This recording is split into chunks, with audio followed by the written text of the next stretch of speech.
오늘 우리가 함께 볼 말씀은 야고보서 1장 5절에서 8절까지 말씀입니다. 야고보서 1장 5절에서 8절까지 말씀입니다. 다 같이 합독하도록 하겠습니다. 너희 중에 누구든지 지혜가 부족하거든 모든 사람에게 후히 주시고 꾸짖지 아니하시는 하나님께 구하라. 구하면 주시리라. 오직 믿음으로 구하고 조금도 의심하지 말라. 의심하는 자는 마치 바람에 밀려 요동하는 바닷물결 같으니 이런 사람은 무엇이든지 주께 얻기를 생각하지 말라. 두 마음을 품어 모든 일에 정함이 없는 자로다. 아멘.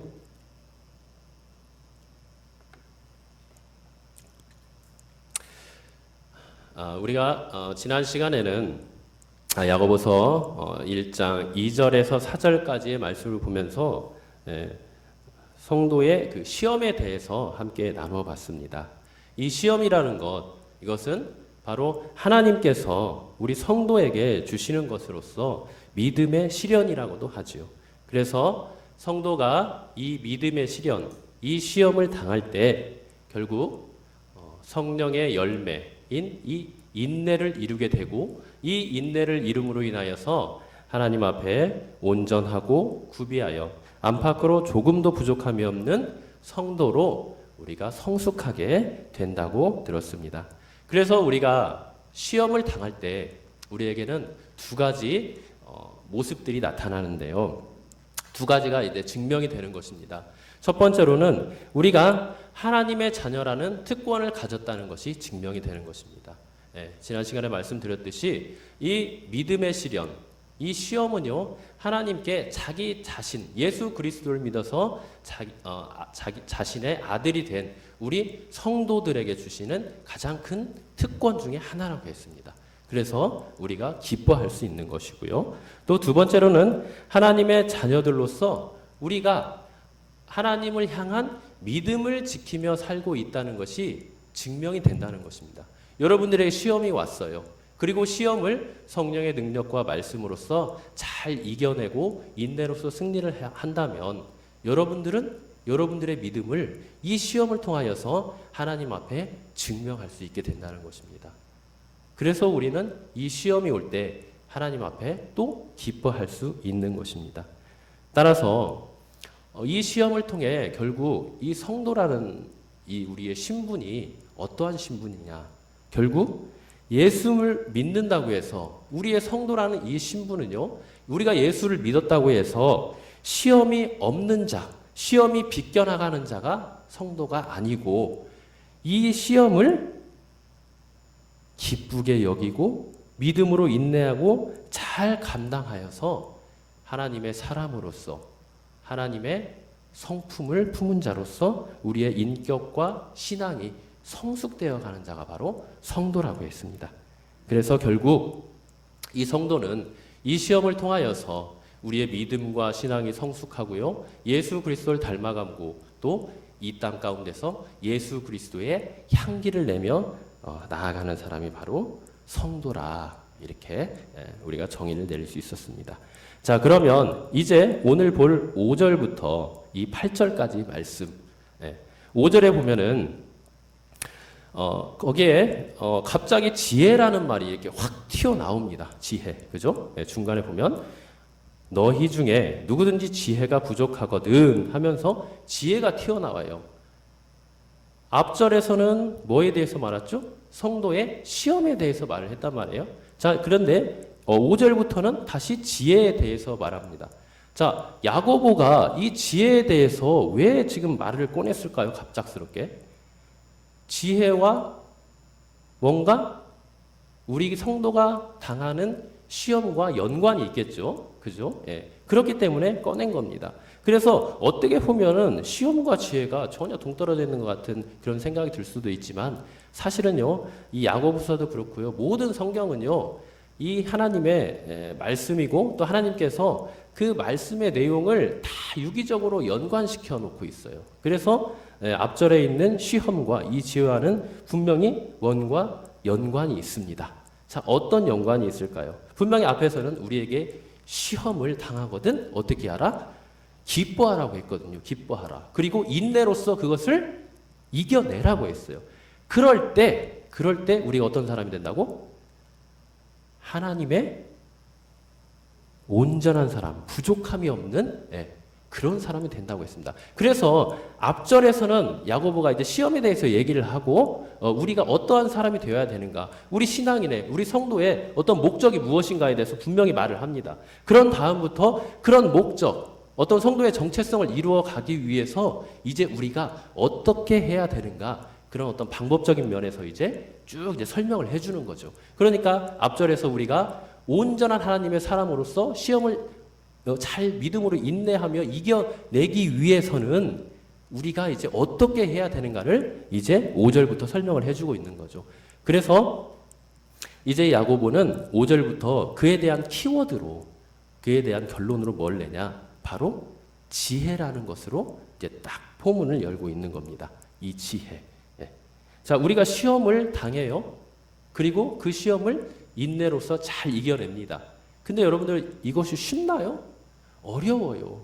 시험이 앞절에서 물론 야고보가 뭐 시험을 당할 때 기뻐하라고 하지만요.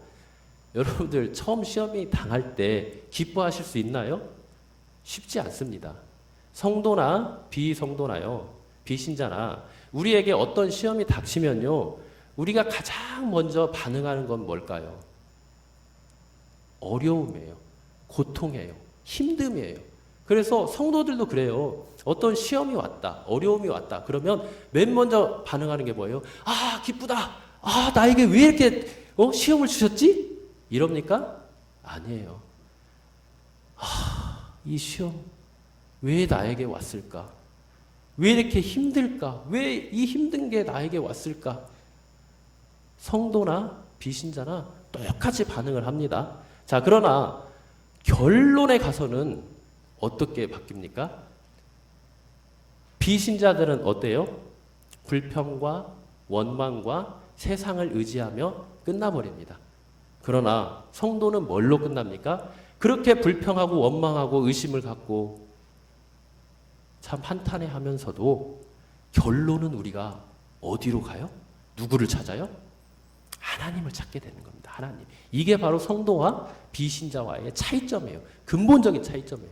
그래서 우리 성도의 결론, 삶의 결론, 그리고 우리의 모든 어떤 생각과 결정의 결론은요, 우리가 무엇으로 납니까? 성도는 하나님으로 나는 거예요. 하나님으로. 우리 성도는 그리로 가야 돼요. 자, 근데 문제는 뭐예요? 그리로 가는 과정이 굉장히 어렵고 힘들다는 거예요. 어렵고 힘들어요.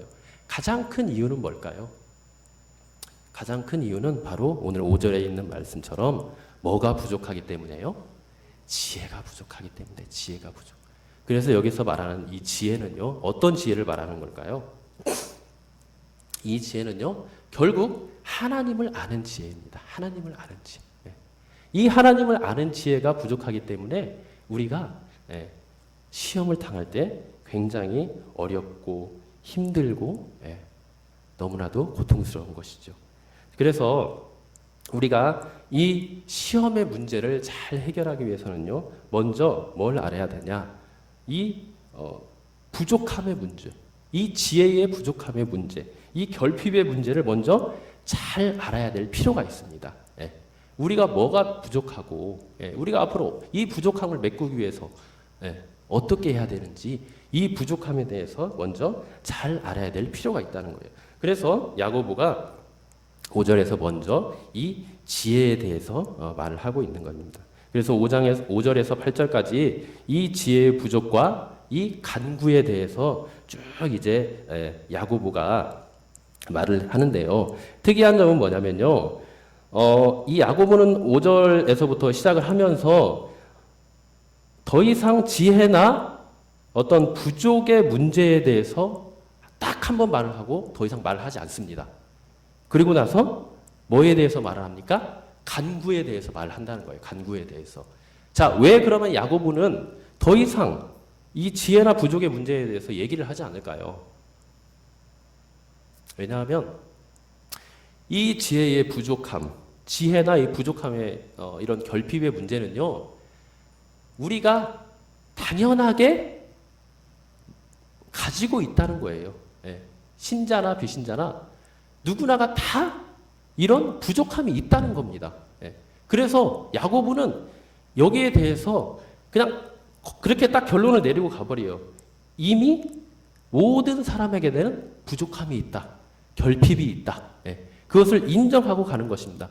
결론으로 그냥 갖고 가는 거예요. 자, 그 대신 강조하는 건 무엇입니까?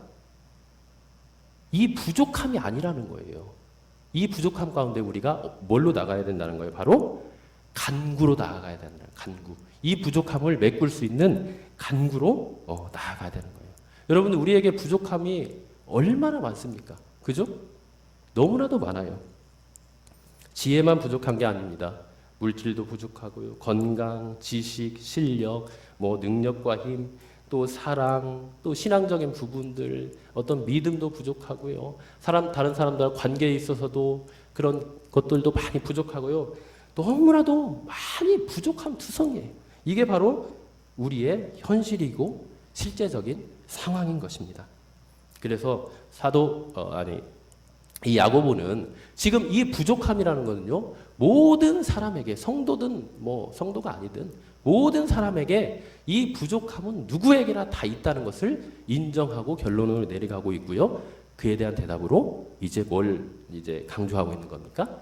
간구, 우리의 기도에 대해서 이제 말씀을 하고 있습니다.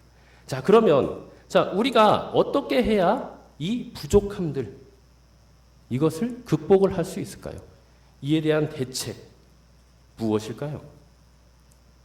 야고보는 5절에서 이렇게 말씀을 하죠. 만일 어떤 사람이 지혜가 부족하다면 하나님께 구하라. 이렇게 구하라고 권면을 합니다. 자, 이 구하라는 말은요, 마태복음 7장 7절에서 11절에서 절마다 한 번씩 나오는 바로 그 단어입니다. 구하라, 그리하면 너희에게 주실 것이요. 구하는 이마다 받을 것이요. 너희 중에 누가 아들이 떡을 달라 하는데 돌을 주며 생선을 달라 하는데 뱀을 줄 사람이 있겠느냐? 하늘에 계신 너희 아버지께서 구하는 자에게 좋은 것으로 주시지 않겠느냐? 이렇게 하면서 구하라는 것이 얼마나 중요하고 이 결핍과 이 부족을 채우는 데 있어서 가장 핵심이 되는 것을 우리에게 알려주고 있습니다. 따라서 구하라는 말은요, 결국 뭐가 됩니까? 우리에게 간구하라, 기도하라는 뜻이 되는 겁니다. 그래서 부족을 해결하기 위해서 야고보가 우리에게 내린 대책은 결국 무엇입니까? 구하라는 것입니다. 간절히 구하라는 것입니다. 우리가 부족함을 해결하는 방도가 염려나 실망이나 좌절이 아니라 지속적인 간절한 기도에 있다고 할 수 있는 것입니다. 자, 근데 이 간구에 있어서 가장 중요한 게 있습니다. 뭘까요?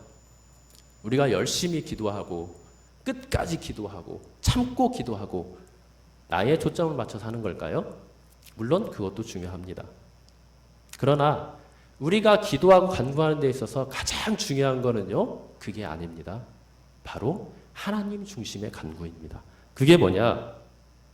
바로 하나님께 구하라는 거예요. 하나님께.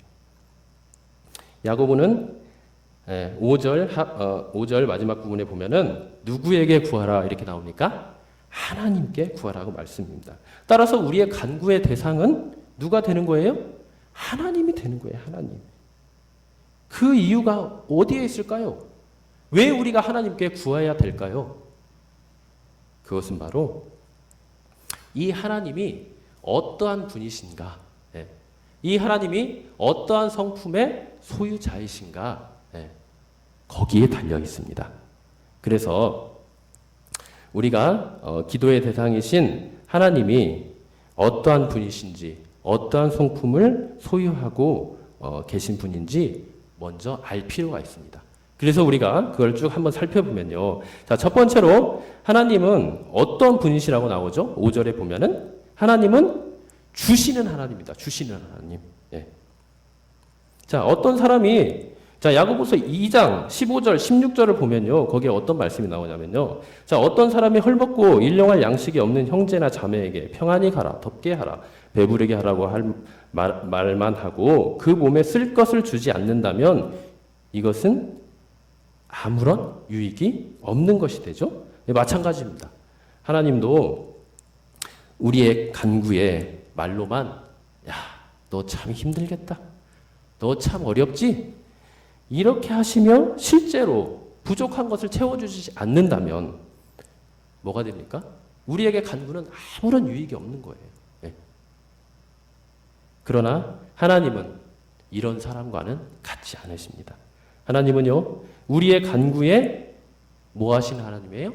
주시는 하나님입니다. 주시는 하나님. 그래서 야고보는 7절에서 구하는 자가 주님으로부터 받는다고 말씀하며 또 4장 6절에 보면은 하나님은 더욱 큰 은혜를 주신다. 하나님은 은혜를 주신다고 하시면서 주시는 하나님에 대해서 계속해서 말씀을 하고 계십니다.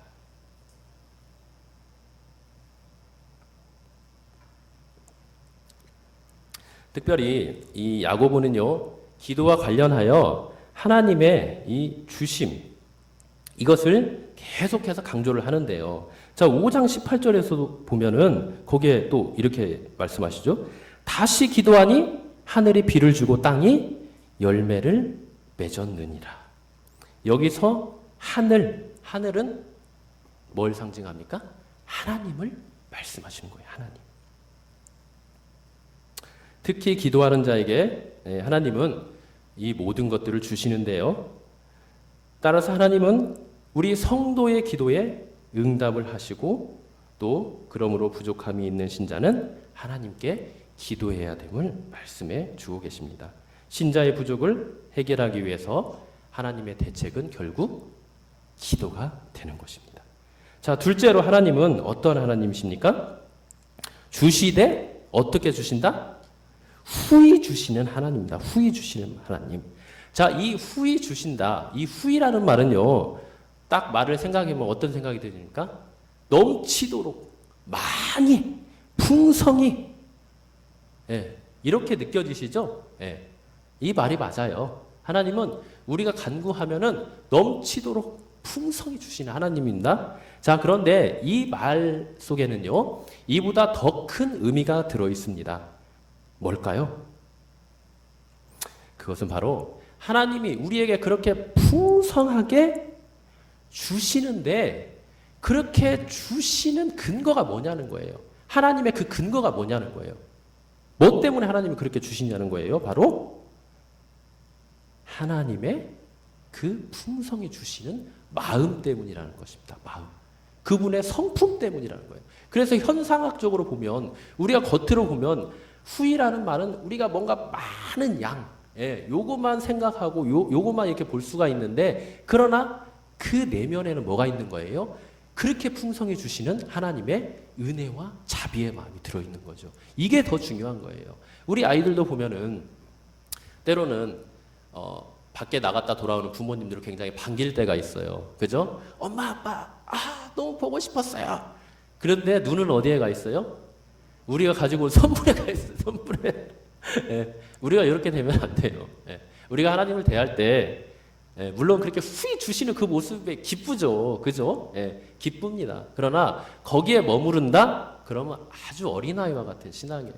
우리는 그렇게 후히 주시는 하나님의 그 풍성한 은혜와 자비의 마음을 볼 수 있어야 되는 것이죠. 네, 그래서 하나님이 우리에게 후히 주신다. 이것은 바로 하나님의 놀랍고 풍성한 자비와 은혜의 마음을 우리가 엿볼 수 있어야 됩니다. 자, 이것은요, 5절에 보면은, 후이, 그죠? 5절에 후이가 나왔어요. 자, 그런데 8절 보면은 또 어떤 마음이 나왔냐? 자, 두 마음을 품는 것, 그죠? 두 마음을 품는다는 말이 나와요. 이 말과 반대되는 말입니다. 예. 그러니까 후이라는 말과 이 두 마음을 품는 것과는 반대되는 마음인데 이 두 마음이란 게 뭐냐? 바로 마음이 둘로 나누어져 버리는 거예요. 그리고 후이는 그 반대로 마음이 나누어지지 않는 단 하나의 마음이라는 거예요. 예. 자, 두 마음은 줄까 말까 고민하면서 어떻게 합니까? 이것 주고 나면 나는 어떻게 하지? 라며 들로 갈라져 망설이는 마음입니다. 반대로 후인은 하나의 마음이기에 어떠한 고민도 없이 넉넉히 그리고 관대하게 주는 마음이라고 우리가 할 수 있죠. 따라서 하나님이 후히 주신다는 말은요, 넉넉하고 많이 주신다는 그런 분량의 의미를 넘어서 그렇게 관대하게 주실 수 있는 원인과 동기가 되는 그 하나님의 마음을 강조하는 마음이라고 볼 수 있습니다. 사람은 자주 두 마음을 품습니다. 그러나 하나님은 단 하나의 마음으로 우리에게 후히 주시는 하나님입니다. 하나님은 언제나 단일하세요. 마음이 나누어지지 않습니다. 그래서 두 마음이 되면 생각도 나누어지고 복잡해집니다. 두 마음을 품면 마땅히 주어야 할 때도 고민하고 선뜻 내주어지지 못하고 또 우리가 넉넉하게 줄 수도 없는 것이죠. 단순한 마음, 단 마음, 하나의 마음이어야 아무런 고민 없이 관대하게 아끼지 않고 줄 수 있는 것입니다. 이런 하나님이 바로 우리의 하나님이십니다. 하나님은 이 단 마음, 이 하나의 마음으로 구원한 자에게 줄까 말까, 줘야 하나 말아야 하나 이런 고민을 하지 않으세요. 하나님은 구하는 자에게 단 하나의 마음으로 아낌없이 주시고 또 하나님의 아낌없이 주시는 분이십니다. 따라서 우리가 구할 때 이런 하나님의 마음을 알고 그 마음을 온전히 믿고 신뢰하며 구해야 될 줄 믿습니다. 자, 세 번째로 하나님은요, 후히 주시되 어떻게 또 주십니까? 꾸짖지 않고 주신대요. 꾸짖지 않고. 하나님은 구하는 자를 멸시하거나 비난하거나 나무라거나 꾸짖거나 모욕하거나 그러지 않으십니다. 단 마음으로 넘치게 주시는 것이죠. 이것이 바로 하나님의 성품, 하나님의 마음의 반영인 것입니다. 그래서 하나님은 우리에게 구하는 우리에게 주시되요. 뭘 근거로 해서 주십니까? 바로 그 하나님의 성품을 근거로 해서 주십니다. 하나님의 성품이 성도들의 간구하는 것을 가능해야 하는 근거가 되시는 거죠. 궁극적으로 우리가 이를 통해서 받게 되는 건 결국 무엇입니까? 우리의 기도와 간구에 대한 그런 풍성한 것들을 받지만 결국에 우리가 받는 것은요, 이런 것들을 뛰어넘어서 누구를 받게 되는 거예요? 그렇게 후히 주시고 풍성히 주시고 꾸짖지 않고 주시는 하나님을 받는 것입니다. 하나님. 왜? 하나님의 성품의 반영이잖아요. 우리에게 하나님께서 우리가 구하는 것을 주시는 것은 하나님의 성품, 그러니까 자기 자신을 우리에게 주시는 것입니다. 예. 그래서 하나님께 구하는 자가 받는 가장 큰 응답이자 기도하는 자의 영광이 바로 여기에 있다고 볼 수 있습니다. 예. 그러니까 우리가 하나님께 기도할 때 내가 열심히 정말 피땀 흘려 기도하는 거 중요해요. 그러나 가장 중요한 건 하나님이 어떠한 분인가, 그 하나님의 성품과 그분의 인격과 그분의 사역과 어떤 그분의 하나님의 하나님 되심을 계속해서 묵상하면서 기도하는 게 가장 중요합니다. 여러분들 믿음이 어디에서 납니까? 믿음은 우리에서 날 수 없어요. 결국 믿음도 하나님이 주시는 건데요. 하나님이 어떻게 왜 주시냐? 바로 이런 하나님의 성품을 계속해서 우리가 묵상하고 말로 고백하고 사랑한다 고백하고 믿고 신뢰하며 가는 가운데 우리에게 믿음이 주어지는 겁니다. 그래서 여러분들이 기도하면서 내가 뭘 기도해야 되나? 정말 답답하고 힘드신 분들이 있죠? 또 때로는 기도가 안 나오실 때가 있을 겁니다. 그럴 때는 뭘 생각하면 되냐면요. 이런 하나님을 묵상하십시오. 하나님. 이 하나님이 어떠한 분이시지? 정말 은혜와 자비가 풍성하신 하나님이지? 우리가 기도할 때 절대 꾸짖지 않게 하시는 분이지? 하나의 마음으로 우리에게 주시고 풍성히 주신 하나님이시지, 이 하나님의 성품을 계속해서 묵상하다 보면요, 또 그 말씀 가운데 우리가 말씀을 보면 또 이런 하나님의 성품이 나오는 말씀들이 참 많잖아요. 그죠? 예화도 많이 나오고 그런 것들을 계속 묵상하는 거예요. 그러면 하나님께서 그 말씀 가운데, 묵상 가운데 성령님을 통해서 여러분들에게 믿음을 주시고 또 소망 가운데 나아갈 수 있도록 해주실 줄 믿습니다. 자, 네 번째로는요, 하나님은 우리에게 후히 주시고 꾸짖지 않고 주시지만 또 누구에게 주십니까? 모든 사람에게 주십니다. 모든 사람. 자, 그런데 여기에서 모든 사람을요, 세상의 모든 사람이 아니에요. 예. 아무나 이렇게 구한다고 주시는 게 아니에요. 자, 그러면 여기서 이 모든 사람에 해당되는 사람은 누굴까요? 그것은 바로 방금 말한 것처럼 하나님의 성품에 대해서 온전히 신뢰하고 믿고 의지하면서 믿음으로 하나님께 간구하는 모든 사람을 말하는 겁니다. 네. 그러니까 성도라고 해도요, 다 응답받는 게 아니에요. 하나님이 다 들어주시는 게 아니에요. 하나님의 성품을 의심하고 나에게 환난과 역경이 왔기 때문에 왜 나에게만 이런 거 주십니까? 원망하고 불평하고 그 하나님의 선하심을 믿지 않는 자들에게는요, 하나님은 결코 응답해 주시지 않는다는 것입니다. 그래서 이 믿음이 굉장히 중요한 거예요. 우리가 믿는다고 할 때 무턱대고 믿는 게 아니에요. 하나님께서 자기 자신이 이 기록된 성경 말씀을 통해서 우리에게 계시해 주신 그 말씀을 바탕으로 하나님을 믿는 게 중요합니다. 물론 개인적인 체험도 저는 뭐 나쁘다고 하진 그렇게 생각하진 않아요. 개인적인 체험도 물론 중요해요. 그러나 믿음의 본질은요, 개인적인 체험에 있지 않습니다. 가장 정확하고 가장 확실하고 가장 하나님의 성품을 반영할 수 있는 그것은, 그 믿음의 근거는요, 바로 이 기록된 말씀에 있다고 볼 수가 있어요. 그래서 우리는 늘 성경 말씀을 묵상하며 그 말씀 가운데 드러난 하나님의 성품과 그분께서 이 땅 가운데 행하신 그 모든 은혜의 사역들, 그 구원의 사역들을 감사하고 찬양하고 믿고 의지하며 나아가야 하는 것입니다. 네, 그래서 자, 하나님은 그래서 우리에게 어떻게 어떤 사람의 기도를 간구를 응답해 준다고요?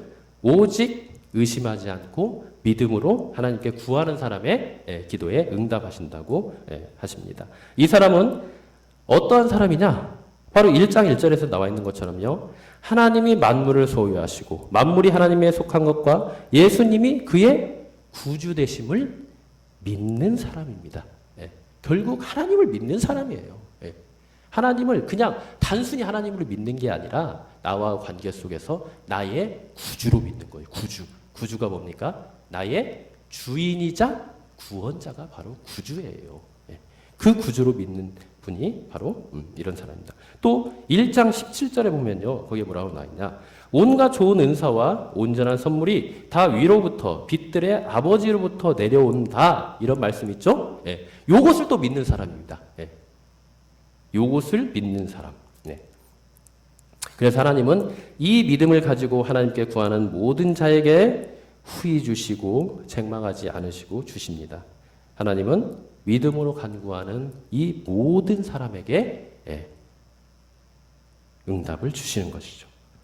그래서 하나님은, 이런 하나님을 우리는 어떤 하나님이라 하냐? 바로 야고보서 2장 1절에 보면은 차별하지 않으시는 하나님이다, 이렇게 말씀하죠. 차별하시지 않는. 여러분들의 외모, 여러분들의 학벌, 또 여러분들이 가지고 있는 소유, 이런 거 보시지 않아요. 그런 거 가지고 차별하지 않으세요. 여러분들이 아무리 헌금 많이 하고 내가 뭔가 많이 배우고 이런 거 보시지 않는다는 거예요. 단 뭘 보신다? 믿음을 보신다는 거예요. 믿음. 하나님의 성품을 믿는 그 믿음을 보신다, 이거예요. 그래서 우리에게 중요한 건 믿음입니다. 우리에게 뭘 얼마나 가지고 있냐, 얼마나 많이 배웠냐, 내가 얼마나 세상 사람들에게 영향을 미치고 있느냐, 이게 아니에요. 하나님에 대한 믿음, 이것이 가장 중요합니다. 자, 이렇게 우리가 믿음을 가지고 하나님께 간구를 할 때 우리에게 어떤 결과가 주어질까요? 바로 5절에 보면은요. 하나님께서 뭐라고 나가십니까? 이렇게 믿음을 가지고 구할 때 주시리라. 주시리라는 말이 2번이나 반복이 돼요.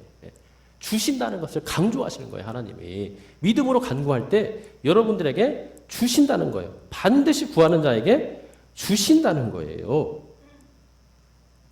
자, 그런데 우리가 한 가지 또 짚고 넘어가야 될 부분입니다. 이렇게 하나님이 주실 때 그 하나님이 주시는 그 동기와 근원이 뭡니까?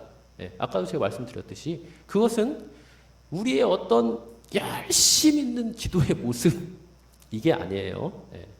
물론 그렇게 해야 되죠. 하나님 앞에 열심으로 진심으로 하나님 앞에 간구해야 됩니다. 그러나 하나님이 우리에게 응답을 해주신다고 할 때는 우리의 그것을 보고 응답해 주시는 게 아니에요. 본질적인 응답의 동기는 뭐냐? 바로 이 하나님의 은혜의 마음이라는 겁니다. 하나님의 성품이라는 거예요. 그래서 우리가 열심히 기도할 필요 있어요. 간구해야죠. 하나님 분명히 간구하라고 했습니다. 우리에게 열심히 간구하라고 했어요. 그리고 예수님도 피땀 흘려 기도하셨어요.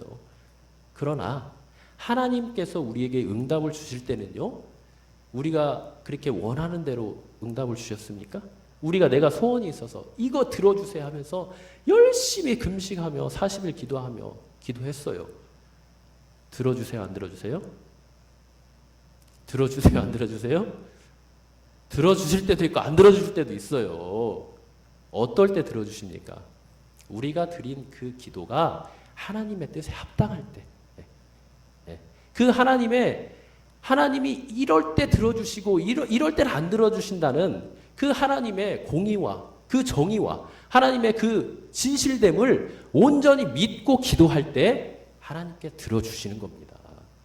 내가 아무리 40일, 100일 금식기도 해도요, 그게 하나님의 성품에 위배가 되고 또 하나님의 뜻이 아니면 응답받을 수 없는 거예요.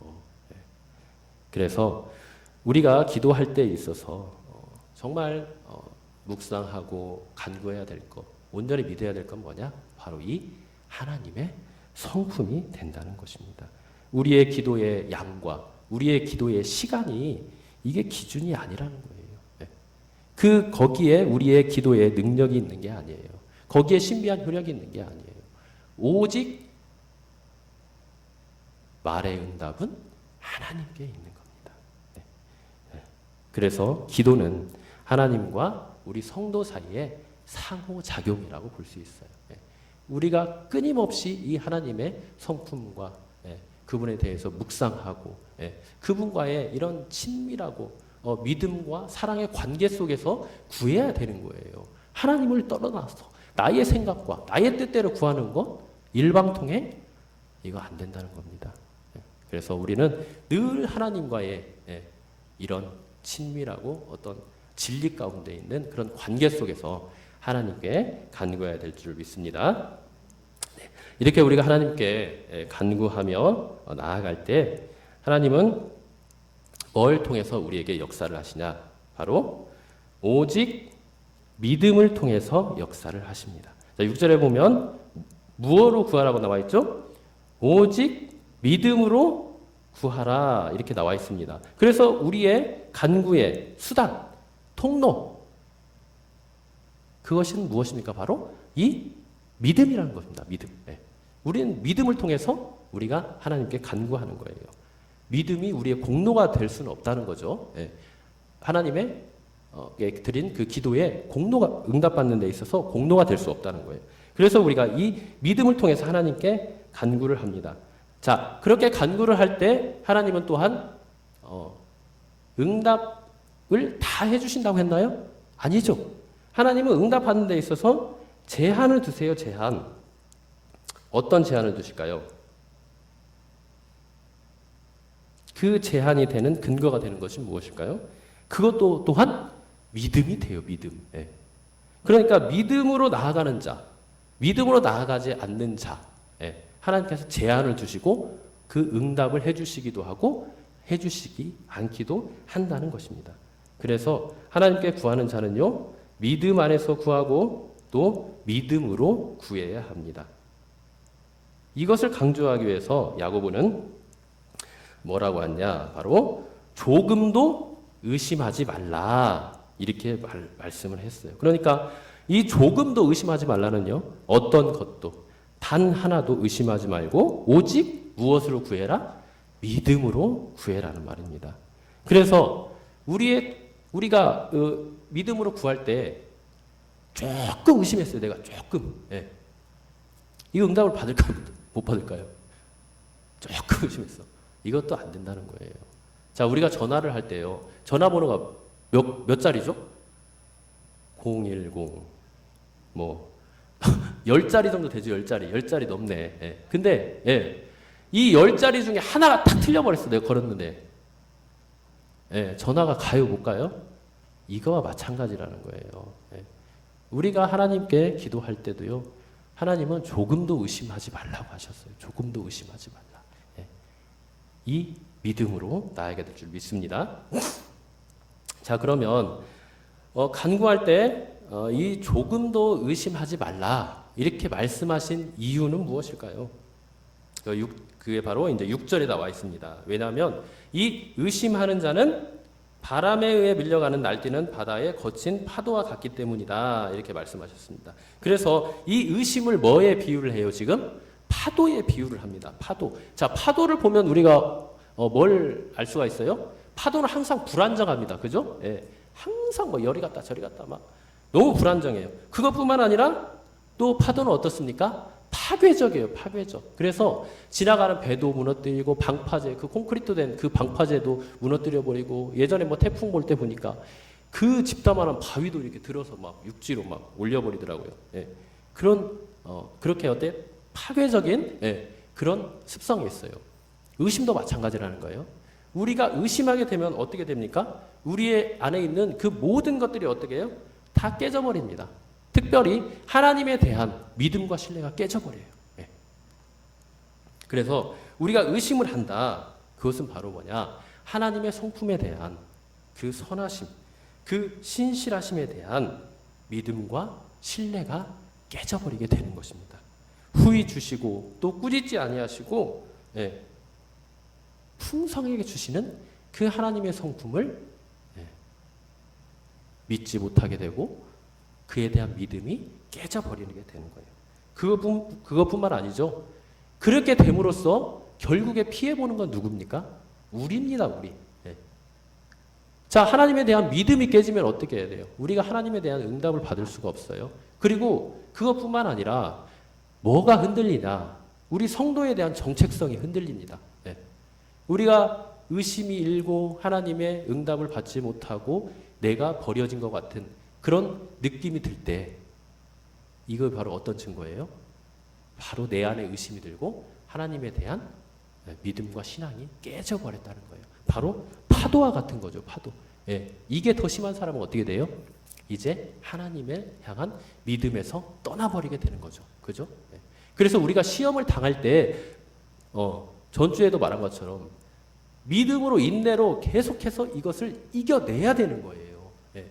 이겨내야 되는데, 자, 오늘의 말씀에서는 뭘로 이겨내라고 해요? 바로 하나님이 주시는 지혜로 이겨내야 된다는 겁니다.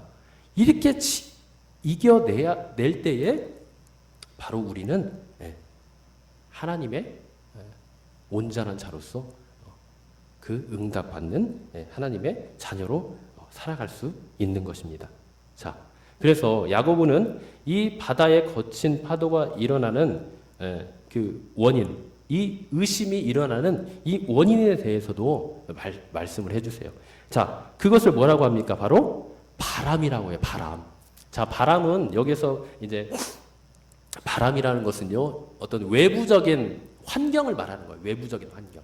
그러니까 여러분들이 살아가는 데 있어서 많은 환경적인 요소가 있죠. 그죠? 어떤 사람은 돈이 없고, 어떤 사람은 건강이 없고, 어떤 사람은 뭐가 없고, 모든 그런 내가 삶을 살아가면서 나에게 주어지는, 내가 맞닥뜨리는 그런 모든 외부적인 환경이 봐도 뭐다? 이 바람이라는 겁니다. 바람. 여러분들도 많이 여기에 흔들리죠? 그리고 넘어질 때도 있죠? 얼마나 참 돈 없을 때 비참하고 또 힘듭니까? 그죠? 내 몸이 아플 때 얼마나 또 하나님을 원망할 때도 있습니까? 그죠? 그럴 때가 있어요. 그래서 이 바람이라는 것은 그런 외부적인 환경. 그러나 지금 오늘 말씀에는 나와 있지만 꼭 이 외부적인 의심을 일으키는 데 원인이 외부적인 것만 있을까요? 아니죠. 내부적인 게 더 무서운 겁니다. 그게 뭡니까? 바로 우리 안에서 일어나는 죄성과 사단의 유혹입니다. 이게 더 무서운 거예요. 자, 우리가 창세기 3장에 보면요.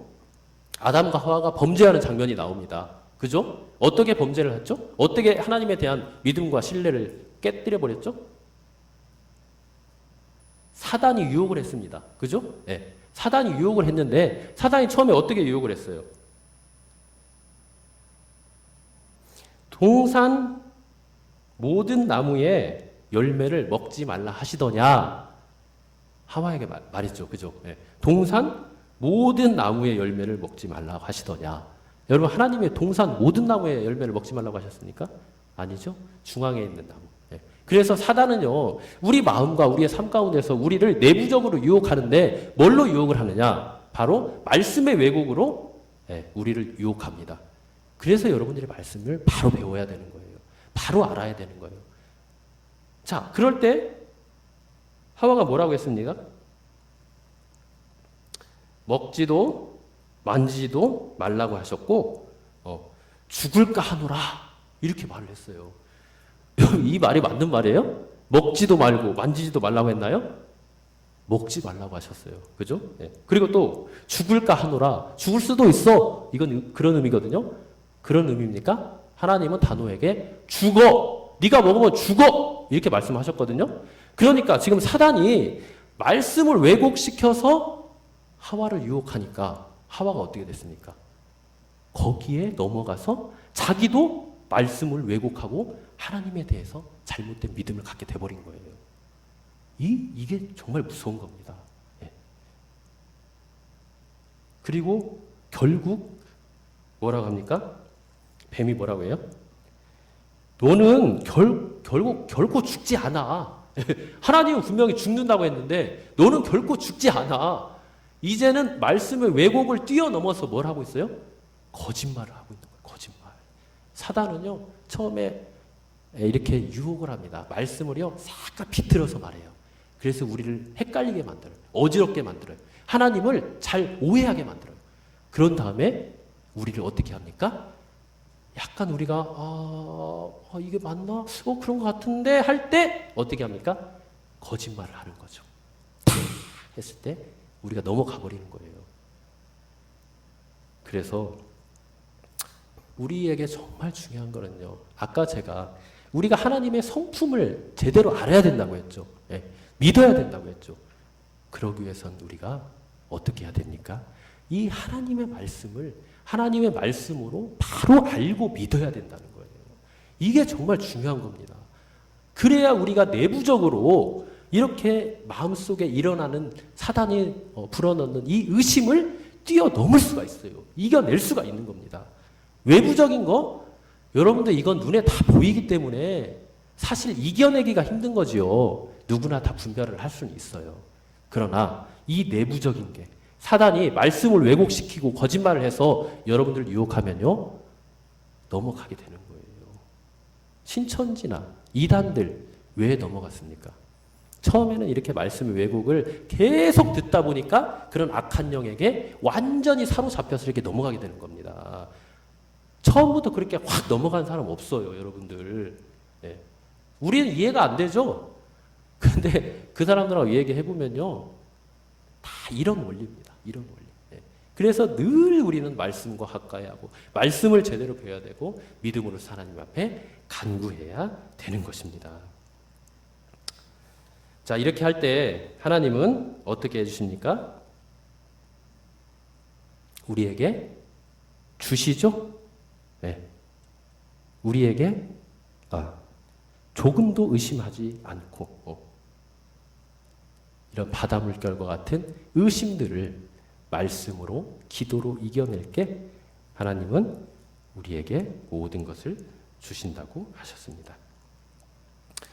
우리는 이 세상에 살아가는 동안에 너무나도 많은 부족과 결핍을 경험합니다. 이와 같은 부족을 해결하기 위해서요, 우리는 하나님께 뭐 해야 됩니까? 간구해야 돼요. 기도해야 돼요. 하나님은 주시는 분입니다. 하나님은 단 하나의 마음을 가지고 조금도 갈등하거나 망설이지 않고 우리에게 구하는 대로, 믿음으로 구하는 대로 다 넉넉히 후히 이렇게 주시는 분입니다. 그러므로 여러분은 후히 주시되 꾸짖지 않고 주시는 하나님 앞에 늘 구하시기 바랍니다. 좋은 은사와 온전한 선물이 다 위로부터, 빛들의 아버지로부터 내려온다는 사실을 믿고 하나님께 구하시기 바랍니다.